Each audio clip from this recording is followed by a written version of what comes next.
Caranya cukup dua saja untuk bisa mendapatkan surga.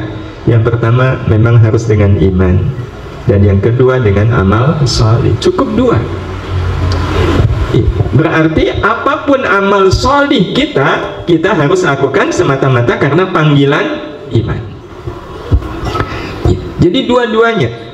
Karena Allah sudah menyebutkan di surat Al-Baqarah ayat 25, meskipun Allah menyebut tentang ini di banyak ayat, di salah satunya Al-Baqarah ayat 25, wa basyiril ladzina amanu wa 'amilus sholihati anna lahum jannatin tajri min tahtihal anhar.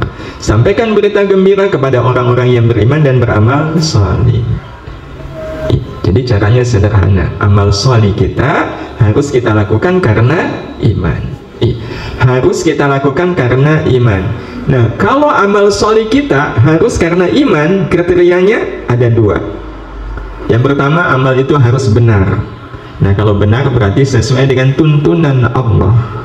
Sesuai dengan tuntunan Allah. Jadi nggak pakai ngarang amalnya. Bagi saya puasa itu cukup sampai asar. Wah, itu puasanya nggak benar.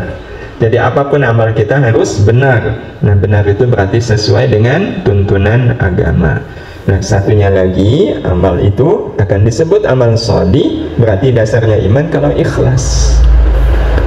Yang pertama benar. Nah, kalau benar kuncinya satu, dengan ilmu.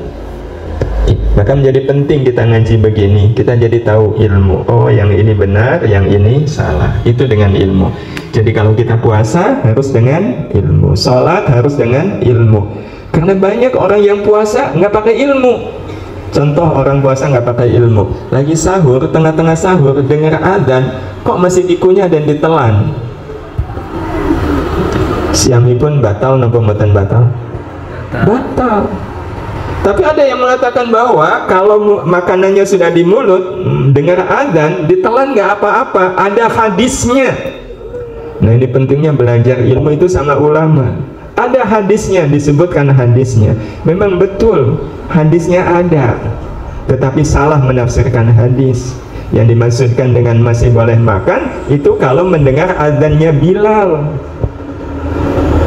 Bukan adzannya Abdullah ibnu Umi Maktum. Jadi di masa Nabi adzan subuh itu 2 kali. Adzan pertama itu adzannya Bilal. Jadi Nabi mengatakan kalau kalian mendengar adzannya Bilal, teruskan kalian makan. Karena adzannya Bilal itu adzan pertama. Nah, begitu yang adzan Abdullah ibnu Umi Maktum, nah itu berarti adzan subuh. Di Purworejo adzannya berapa kali? Nah, rata-rata 1. Itu adzan subuh atau adzan pertama? Ya, pertama dan subuh, karena cuma 1 kali. Jadi ini pentingnya beramal dengan ilmu, dan ilmunya belajarnya ke ulama, bukan ke Google. Terus menafsirkan sendiri. Ini ada hadisnya. Di mana mendapatkannya? Di Google. Oh, berarti belajarnya sama Google. Bisa keliru. Jadi kalau ngaji, ngajilah sama ulama. Nah, yang kedua ikhlas. Nah, kalau ikhlas dengan hati yang bersih. Cukup dengan hati yang bersih. Siapapun orangnya, kalau hatinya bersih pasti ikhlas. Walau dipuji orang tetap ikhlas, walau dicaci orang tetap ikhlas. Itu orang kalau hatinya bersih. Tapi kalau orang hatinya belum bersih, pengen ikhlas, jatuhnya nggak ikhlas. Seberapapun berusaha untuk ikhlas, dia tidak akan bisa ikhlas. Nah, karena itu Bapak Ibu, ini dalam rangka agar cicilan amal kita rekeningnya benar. Selain dengan ilmu, kita juga harus melakukan amal dengan hati yang bersih.